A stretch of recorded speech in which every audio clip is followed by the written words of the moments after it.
আসসালামু আলাইকুম প্রিয় দর্শক, আমন্ত্রণ দৈনিক আর নিউজের প্রতিদিনের সংবাদ আয়োজনে আপনাদের সাথে আছি আমি দিলরুবা খান। জুলাই সনদের বাস্তবায়ন পদ্ধতি নিয়ে রাজনৈতিক দলগুলোর মধ্যে চলমান মতভিন্নতার মধ্যেই হঠাৎ উত্তপ্ত হয়ে উঠেছে দেশের রাজনৈতিক পরিস্থিতি। উদ্ভূত পরিস্থিতিতে আজ রোববার বিএনপি, জামায়াত ও জাতীয় নাগরিক পার্টির সঙ্গে বৈঠকে বসতে যাচ্ছেন অন্তর্বর্তী সরকারের প্রধান উপদেষ্টা ডক্টর মোহাম্মদ ইউনূস। শুক্রবার রাতে জাতীয় পার্টি ও গণ অধিকার পরিষদের কর্মীদের মধ্যে সংঘর্ষকে ঘিরে সেনাবাহিনী ও পুলিশের লাঠি পেটায় নুরুল হকের আহত হওয়ার ঘটনায় এই পরিস্থিতি তৈরি হয়। অন্তর্বর্তী সরকার সহ দেশের প্রায় সব দল এই ঘটনার নিন্দা ও প্রতিবাদ জানিয়েছে। চট্টগ্রাম বিশ্ববিদ্যালয়ের সব বিভাগের পরীক্ষা স্থগিত করেছে কর্তৃপক্ষ। গতকাল শনিবার দিবাগত রাতে কয়েক দফায় স্থানীয় বাসিন্দাদের সঙ্গে সংঘর্ষের পর এই সিদ্ধান্ত নেওয়া হয়। তবে বিভাগগুলোর ক্লাস চলমান থাকবে। আজ রোববার সকালে সহ উপাচার্য অধ্যাপক মোহাম্মদ কামাল উদ্দিন বলেন, বিশ্ববিদ্যালয়ের শিক্ষার্থীদের যাতায়াতের মাধ্যমে শাটল ট্রেন নিয়মিত সূচিতে চলবে। এর আগে গতকাল রাত 12:15টায় বিশ্ববিদ্যালয়ের 2 নম্বর গেট এলাকায় স্থানীয় বাসিন্দাদের সঙ্গে শিক্ষার্থীদের সংঘর্ষ ও পাল্টাপাল্টি ধাওয়ার ঘটনা ঘটে। বিশ্ববিদ্যালয়ের এক ছাত্রীকে মারধরের পর এ পরিস্থিতির সৃষ্টি হয় বলে জানিয়েছে প্রত্যক্ষদর্শীরা। সংঘর্ষে অন্তত 60 শিক্ষার্থী আহত হন। পরে রাত 3:30টার দিকে সেনাবাহিনীর সদস্যরা ঘটনাস্থলে গেলে পরিস্থিতি নিয়ন্ত্রণে আসে। গণ অধিকার পরিষদের আহত সভাপতি নুরুল হকের স্বাস্থ্যের খোঁজ নিয়েছেন বিএনপির চেয়ারপারসন বেগম খালেদা জিয়া। গতকাল শনিবার দিবাগত রাত 2টার দিকে বিএনপির ভেরিফাইড ফেসবুক পেজে দেওয়া এক পোস্টে এ তথ্য জানানো হয়।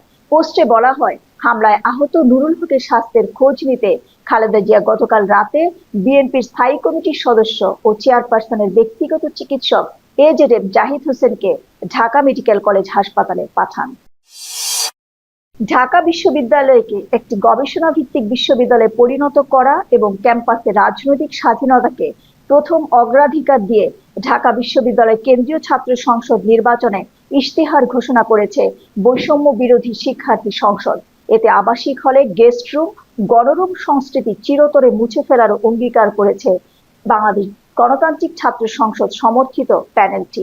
শনিবার বিকেলে ঢাকা বিশ্ববিদ্যালয়ের মধুর ক্যান্টিনে নিজেদের ইশতেহার প্রকাশ করে বৈষম্য বিরোধী শিক্ষার্থী সংসদ। বিএনপির স্থায়ী কমিটির সদস্য সালাউদ্দিন আহমেদ বলেছেন, ভোটারদের প্রত্যক্ষ ভোটের মাধ্যমে প্রতিটি সংসদীয় এলাকায় নির্বাচন হবে। বাংলাদেশের সংবিধানে পিআর বলতে কোনো শব্দ নেই, তাই নির্বাচন নিয়ে কোনো টালবাহানা করলে, বাধা সৃষ্টি করলে দেশের মানুষ তা মানবে না।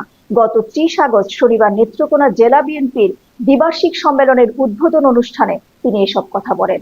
শহরের ঐতিহাসিক মুক্তারপাড়া মাঠে সম্মেলনের আয়োজন করা হয়। 3 মাস আগেই আওয়ামী লীগের কার্যক্রম নিষিদ্ধের পর এবার কি জাতীয় পার্টিকেও নিষিদ্ধ করবে বাংলাদেশ সরকার? এ নিয়ে বাংলাদেশের রাজনৈতিক অঙ্গনে চলছে তুমুল আলোচনা। 29 আগস্ট রাজধানী ঢাকার গণ অধিকার পরিষদ এবং জাতীয় পার্টির কর্মীদের মধ্যে সংঘর্ষ হয়। পরবর্তীতে গণ অধিকার পরিষদের সমাবেশে পুলিশ ও সেনাবাহিনীর হামলায় দলটির সভাপতি নুরুল হক নূর সহ বেশ কয়েকজন নেতাকর্মী আহত হন। অন্তর্বর্তী সরকারের পক্ষ থেকে জাতীয় পার্টিকে নিয়ে কোনো সুনির্দিষ্ট বক্তব্য দেয়া না হলেও অ্যাটর্নি জেনারেল মোহাম্মদ আসাদুজ্জামান জাতীয় পার্টি নিষিদ্ধের আইনগত দিক খতিয়ে দেখার কথা বলেছেন। এবারে আন্তর্জাতিক সংবাদ। ইউক্রেনের সাবেক পার্লামেন্ট স্পিকার আদ্রি পারোভিকে গুলি করে হত্যা করা হয়েছে। শনিবার 30 আগস্ট দেশটির পশ্চিমাঞ্চলীয় শহর লিভিভে এই ঘটনা ঘটে বলে সরকারি কর্মকর্তারা নিশ্চিত করেছেন। খবর বিবিসির। এখনো যাচাই না করা একটি ভিডিও ফুটেজে দেখা যায় কুরিয়ার কর্মীর পোশাক পরিহিত এক বন্দুকধারী সড়কে হেঁটে পারোভির দিকে এগিয়ে আসেন। এরপর কাছ থেকে গুলি করে তাকে হত্যা করা হয়। পরে অস্ত্র হাতে হেঁটে চলে যায় ওই হামলাকারী। এবারে খেলার সংবাদ। শক্তিতে এগিয়ে থাকাই নয়, মাঠের খেলায়ও তার প্রমাণ দিল বাংলাদেশ। সিলেটে বাংলাদেশ নেদারল্যান্ডসের মধ্যে চলমান সিরিজের প্রথম টি-20তে নেদারল্যান্ডসকে 8 উইকেটে হারিয়েছে লিটন দাসের দল।